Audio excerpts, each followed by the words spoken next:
Shalom, everyone, from the Integral House of Israel. I'm going to be going over the last Aliyah from Parashah Beha'alotcha. I'll be reading today from the book of Numbers, chapter 11, verse 30, through chapter 12, verse 16. And I'll also be reading from the book of Matthew, chapter 9, verse 19 through 22. Then Moses returned to the camp with the elders of Israel. Now the Lord sent a wind that brought quail from the sea and let them fall all around the camp.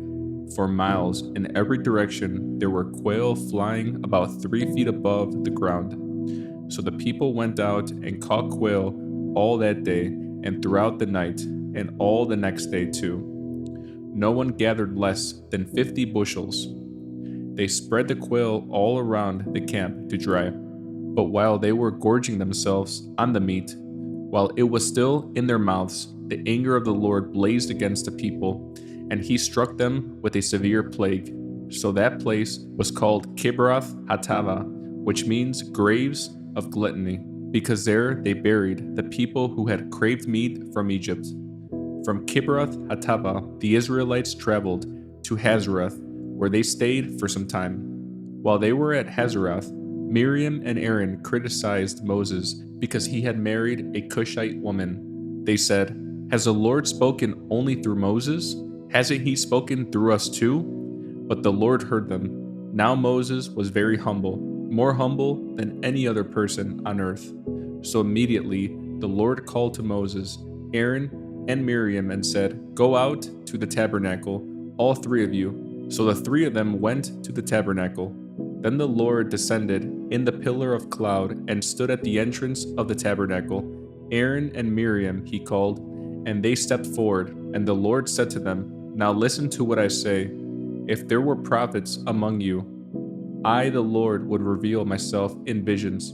I would speak to them in dreams, but not with my servant Moses. Of all my house, he is the one I trust.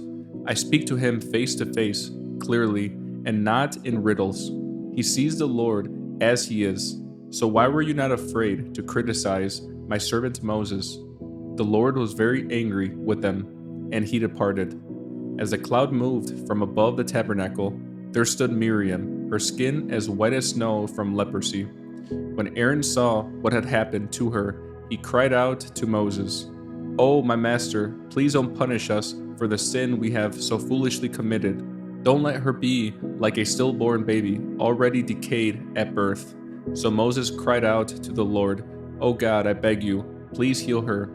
But the Lord said to Moses, "If her father had done nothing more than spit in her face, wouldn't she be defiled for 7 days? So keep her outside the camp for 7 days, and after that she may be accepted back."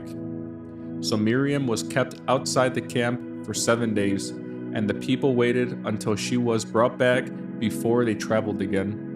Then they left Hazeroth and camped in the wilderness of Paran. Next, I'll be reading from the book of Matthew, chapter 9, verse 19 through 22. So Yeshua and his disciples got up and went with him. Just then, a woman who had suffered for 12 years with constant bleeding came up behind him. She touched the fringe of his robe, for she thought, "If I can just touch his robe, I will be healed." Yeshua turned around, and when he saw her, he said, "Daughter, be encouraged. Your faith has made you well." And the woman was healed at that moment.